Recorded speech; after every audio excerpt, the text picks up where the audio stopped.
নমস্কার বন্ধুরা, আজকে আমি সাবুদানা আর সিমুই দিয়ে একদম মুখে লেগে থাকার মতো একটা পায়েস বানাবো। পায়েস তো আপনারা চালের পায়েস অনেক রকমভাবে বানিয়ে খেয়েছেন, কিন্তু একবার এইভাবে সাবুদানা আর সিমুই দিয়ে পায়েস বানিয়ে খেয়ে দেখুন, একদম মুখে লেগে থাকবে। আর এখন তো এমনি শ্রাবণ মাস, অনেকেই কিন্তু নিরামিষ খায়, কিংবা যে কোনো উপোসের দিন কিন্তু আপনারা এইভাবে সাবু দিয়ে আর সিমুই দিয়ে কিন্তু পায়েস বানিয়ে ফেলতে পারেন।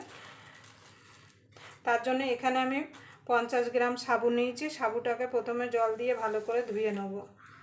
আমি এখানে কিন্তু সাবু ভেজালাম না, সাবু এমনি পরিষ্কার করে দুই একবার সাবুটা ধুয়ে নেব, কেন সাবুর মধ্যে কিন্তু অনেক রকম নোংরা থাকে।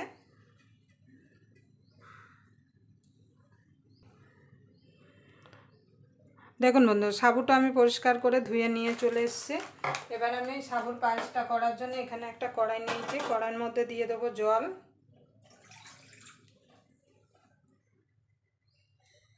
দেখুন বন্ধুরা, খুব বেশি জল দেবো না, সাবুটা সিদ্ধ হওয়ার মতো জল দেব। আমি কিভাবে এই সাবুর পায়েসটা বানাই তার জন্য আপনারা পুরো ভিডিওটা দেখবেন, আশা করি আপনাদের ভালো লাগবে। ভিডিওটা দেখে যদি আপনাদের ভালো লাগে তাহলে অবশ্যই একটা লাইক করবেন, শেয়ার করবেন, আর চ্যানেলটা অবশ্যই সাবস্ক্রাইব করে নেবেন। আর পাশের বেল আইকনটা অবশ্যই বাজিয়ে দেবেন, আমি যখন কোনো নিত্য নতুন রেসিপি আপলোড করব সবার আগে পাওয়ার জন্য। জলটা গরম হোক, তারপরে সাবুটা দেব।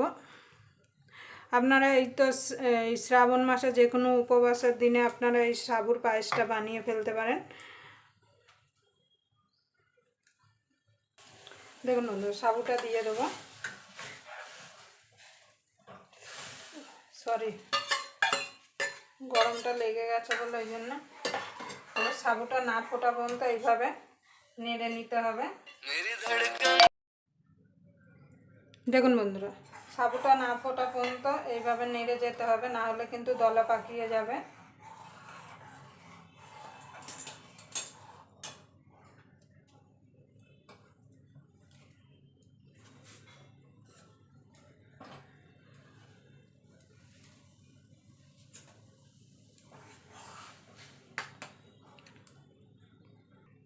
দেখুন বন্ধু, সাবুটাকে সিদ্ধ করে নেবো, বেশিক্ষণ কিন্তু সময় লাগবে না সিদ্ধ হতে।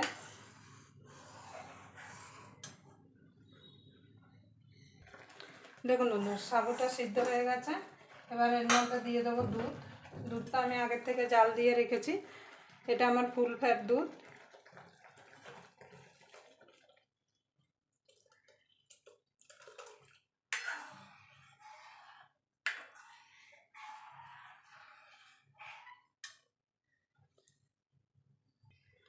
দেখুন বন্ধু, দুধটা দিয়েছি, এবার ফুটে গেছে। আমি পাশের ওভেনে দুধ আর সাবুটা বসিয়ে দেবো। আর এই ওভেনে একটা ফ্রাই প্যান বসিয়ে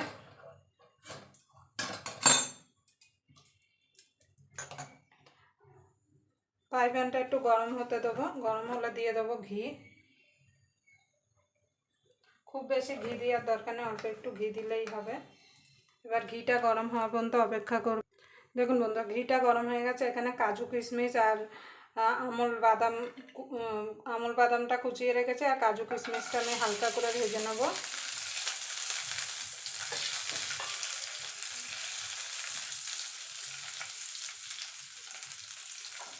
হালকা করে ভেজে আমি তুলে নেব।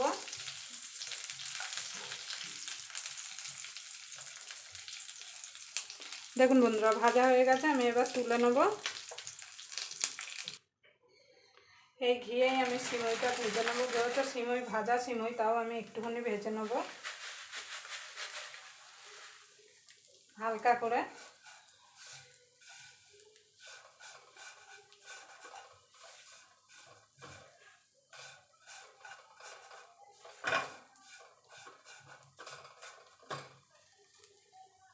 দেখুন বন্ধু, সিমইটা ভাজা হয়ে গেছে। এবার আমি এই পাশ থেকে কড়াইটা নিয়ে আসব।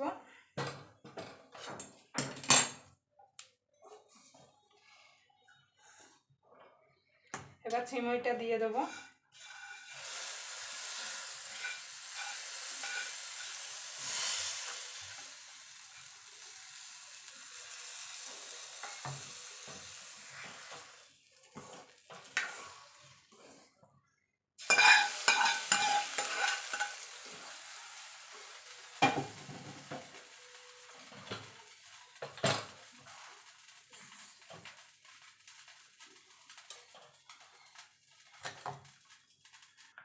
সামান্য একটুখানি দিয়ে দেবো নুন, যেহেতু মিষ্টি জিনিস একটু নুন দিলে খেতে ভালো লাগবে। দেখুন বন্ধুরা, দিয়ে দেবো কনডেন্স মিল্ক। আপনারা এখানে কিন্তু চিনিও দিতে পারেন, এটা আমার কেনা, আপনার বাড়িতেও কিন্তু বানিয়ে নিতে পারেন। 500 গ্রাম দুধের মধ্যে 200 চিনি দিয়ে জাল দিলেই কিন্তু কনডেন্স মিল্ক তৈরি হয়ে যাবে। মিষ্টিটা আপনাদের স্বাদ মতো দেবেন, যে যেমন মিষ্টি খেতে পছন্দ করেন। এবার এটাকে একটুখানি মিনিট খানেক একটু ফুটিয়ে নেব, যেন বেশি শুকিয়ে দিলে কিন্তু আবার ঠান্ডা হয়ে যাবে, ঠান্ডা হয়ে গেলে ঘন হয়ে যাবে। দেখুন বন্ধু, এবার দিয়ে দেবো কাজু কিশমিশ আর আমুল বাদামটা যে ভেজে রেখেছিলাম সেটা দিয়ে আর ফোটাবো না। এবার আমি গ্যাসটা নিভিয়ে দেবো। আপনারা যে কোনো উপবাসের দিন কিংবা যে কোনো দিন কিন্তু বানিয়ে ফেলতে পারেন। শ্রাবণ মাসে আমরা যেমন নিরামিষ খাচ্ছি, অনেকেই কিন্তু এইভাবে নিরামিষ খায়। দেখুন, এরকম একটু পাতলা রাখতে হবে, না হলে কিন্তু এটা ঠান্ডা হলে কিন্তু আরেকটু ঘন হয়ে যাবে।